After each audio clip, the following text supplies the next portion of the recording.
मंडळी, हे रंगीबेरंगी डब्यांमध्ये काय आहे हो? तर ह्या आहेत चटण्या. आपल्या ताटाची डावी बाजू समृद्ध करणाऱ्या चविष्ट चटण्या आज आपण आपल्या किचनमध्ये बनवतो आहे. सगळ्यात पहिले बनवणार आहोत आपण शेंगदाण्याची चटणी. शेंगदाणे मी भाजून घेतले आहे. 1 वाटी शेंगदाणे आहेत.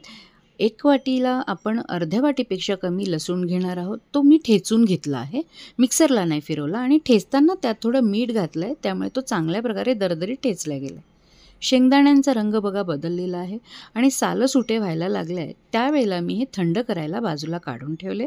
गार झाल्यानंतर मिक्सरमध्ये त्याचा जाडसर कूट तयार करून घेतलेला आहे. आणि त्यानंतर काय करायचं आहे की कढईमध्ये तेल थोडं तापवायचं आहे. इथे मी शेंगदाणे तेल घेतलं आहे. यामध्ये थोडं जिरं तडकवायचं आहे.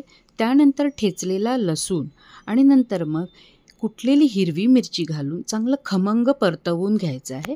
नंतर त्यामध्ये आपल्याला मीठ घालायचं आहे. हे सगळं मिक्स झालं की त्यामध्ये कुटलेला शेंगदाण्याचा कूट घालायचा आहे आणि हे सुद्धा खमंग परतवून घ्यायचं आहे. बघा, झाली आपली छान चविष्ट शेंगदाण्याची चटणी तयार. या तिळाची चटणी. इथे तीळ तुम्हाला दिसतं आहे आणि 2 प्रकारच्या मिरच्या दिसत आहे. त्याच्यामध्ये ही तिखट लाल मिरची आणि दुसरी जी आहे ती जरा कमी तिखट संकेश्वरी मिरची आहे. मी कढईमध्ये तीळ जसे परतवले तसेच ह्या मिरच्या पण परतवल्या. त्यानंतर धने जिरे पण परतवून घेतले आणि लसूणसुद्धा परतवलेला आहे.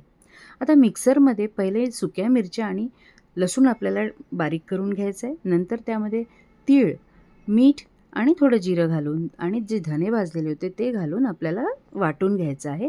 ही आपली झाली तिळाची चटणी तयार.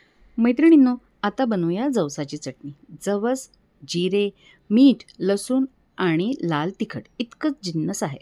जवस मंद आचेवर भाजून घ्यायचं आहे.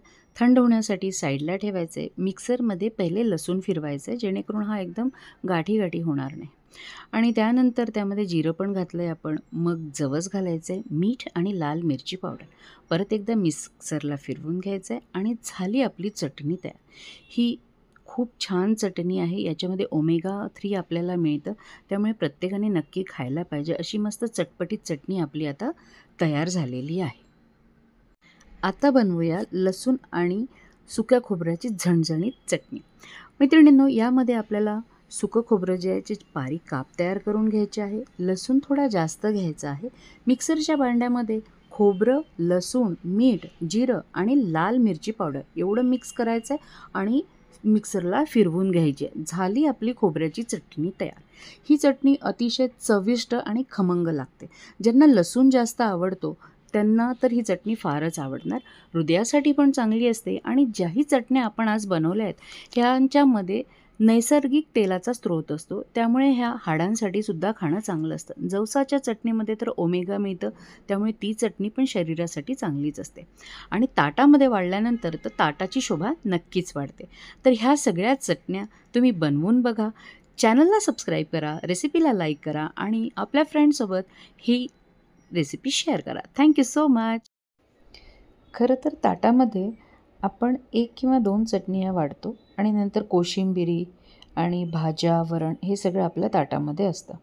आज मी फक्त तुम्हाला आपण बनवलेल्या आजच्या ह्या 4ही चटणी ज्या आहेत ते ताटात वाढून दाखवल्यात आणि फक्त सांगण्याचा उद्देश हाच की बघा किती सुंदर आपलं ताट दिसतंय.